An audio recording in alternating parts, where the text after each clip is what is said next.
أهلا وسهلا بكم معنا في الجناح المغربي لمهرجان الشيخ زايد، وكنبغيو نعرفوا لكم اشنو الجديد هاي السنة.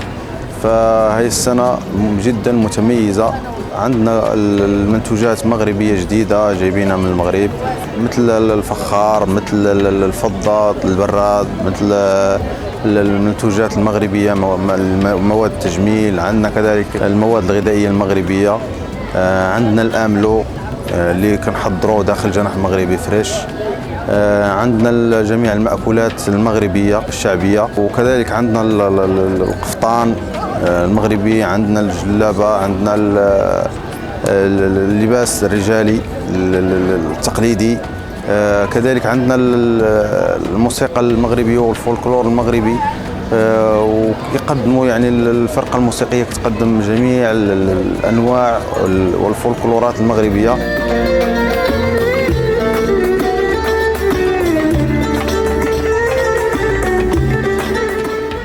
معكم رشيد، عضو في المجموعة الموسيقية الموجودة بمهرجان الشيخ زايد.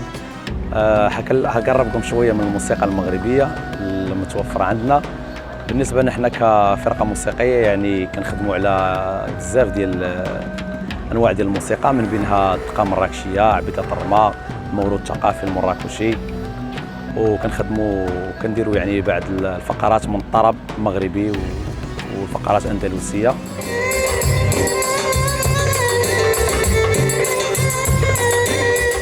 آخر فقرة كنختموها كتكون بالشعبي اللي هو معروف كيعرفوه المغاربة كاملة. ومرحبا بزوار الجناح المغربي، ومرحبا بكل العرب اللي كيزورونا في الجناح المغربي.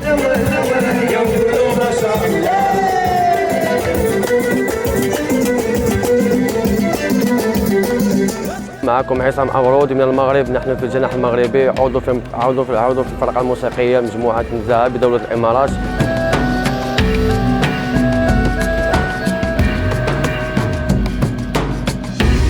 أنا السيد عبد الملك، مرحبا بكم في مهرجان الشيخ زايد. منتوجات مغربية، فيه حذاء مغربي، بلغة، خريزية، فيه جلابة بسفيفة وجميع الألوان، منتوجات مغربية. مرحبا بكم في المهرجان.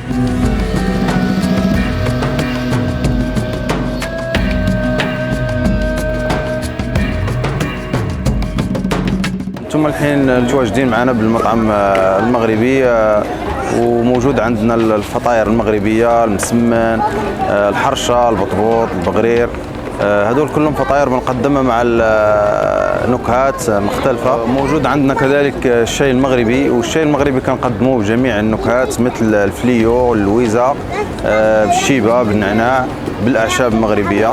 موجود عندنا كذلك الحلويات المغربية المشهورة بالمغرب، فيعني كنحاولوا نجيبوا جميع الحلويات الموجودة بالمغرب مثل كعب الغزال.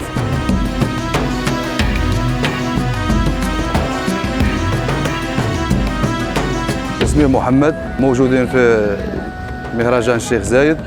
عندنا منتوجات مغربية، طاجين مغربي، عندنا شاي مغربي، عندنا زيوت أركان، عندنا آملو، عندنا صابون حمام مغربي، عندنا كلاصات، كل شيء موجود الحمد لله.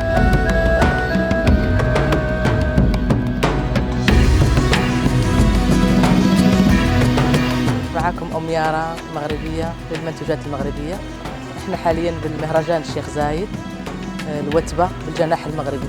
هذا محل منتوجات مغربية كله تراث مغربي أصيل، من ناحية فضيات، فخاريات، طريقة طحن الزيوت، الآملو. نعرفكم على الرحى مالنا، احنا بنحب نسوي الزيوت والآملو على الطريقة القديمة التقليدية المعروفة من زمان، من أيام أجدادنا. صح في مكانات الحين وفي شغلات كهربائية، بس أنا بحب أسوي شغلي بالطريقة التقليدية اللي هو آملو على الرحى وزيت الأركان على الرحى. عندي شغلات ثانية كفخار، طواجين، فضيات. فخار طبعا معروف إنه صحي في الطبخ المغربي.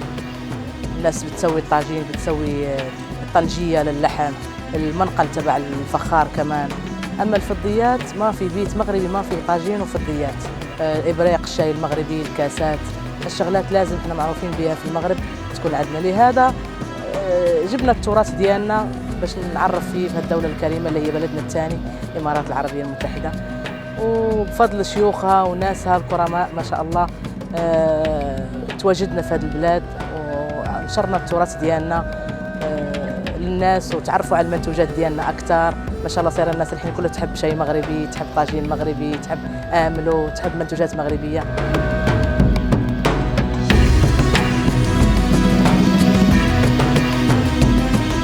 مع كوثر أحمد خماسي، مسؤولة عن المحل أسماء بن غازي للقفطان المغربي والجلابيات المغربية. اليوم حابين نعرفكم عن القفطان المغربي وكيف تكون خياطته وشو الأنواع اللي عندنا في القفطان المغربي من أقمشة ومن شغل اليد وشغل الماكينة. فتفضلوا معنا. مثل ما تشوفوا الحين عندنا هذا الشغل الإيد، نحن في المغرب بنسميه الراندا، تمام؟ هذا بالحرير.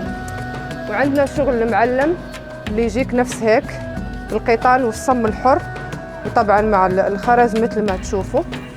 وعندنا السفيفة بالعقاد، هذا كله ينشغل في المغرب وهي من ثقافتنا حق المغرب. وعندنا هذا اللي يتلبس في الأعراس، طبعا يكون عبارة عن قطعتين ونلبسه نحن كمعازيم وتقدر تلبسه حتى العروس. في عندنا أشكال نفس هيك تجيك قطعة واحدة اللي هي القفطان المغربي بعد، وفي بالصم الحر. وعندي أشياء حق رجال، هذه تعتبر عندنا القندورة رجالية بيلبسونها الرجال في المناسبات والأعياد. أهلا وسهلا فيكم.